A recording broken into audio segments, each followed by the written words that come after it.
So I was asked, how or what will I do different now than when I started being independent? My credit wasn't where it needed to be. Like, I'm working on it now. It's better, a whole lot better than what it was. But going through my first divorce, I kind of, hit some stumbling blocks. And, I thought like most black people think, man, forget credit. I don't need it. But you do when you're building your business, because your credit can be your silent partner. Now, let me say that again, because I don't even think you heard me. Your credit can be your silent partner. Don't use your credit to go buy extra bullshit that's going to cost you money in the long run just so you can look good. No, no, no, no. Use your credit to build your business. Because think about it.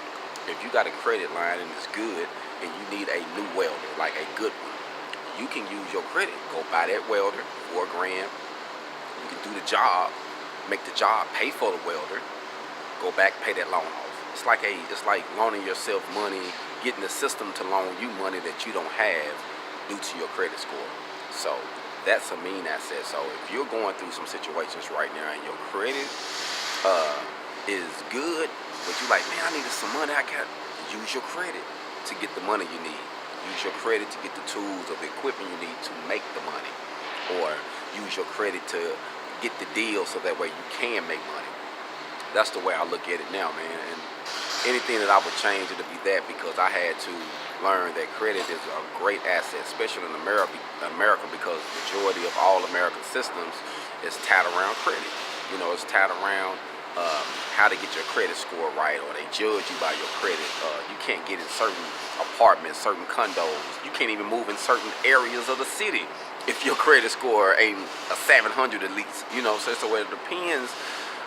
Your credit can be a big stumbling block for you, like even for your vehicles or whatever. So for a while here and now, lately, like I have always bought cash. You know what I mean? My last financed vehicle that I actually financed and paid off was my Ridgeline.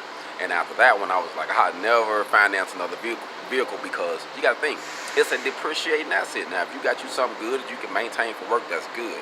But if it's just an everyday travel, pay cash for it or lease it. That way you can use it and turn it back and get you another one. We always get caught up in thinking, I want to own everything. Why you want to own something that's going down? Think about it. That's what the rich do. I heard one rich guy said, I would rent or lease everything if I could. If I could lease my clothes, my outfit, my shoes, drawers, and everything, I'll lease that shit too and turn it back in. He said, I don't want to own nothing but my money and my business. Think about it. You want to own your business. You want to own the money that makes your business. But the rest of this stuff, all this stuff going to be gone one day. Think about it. How long?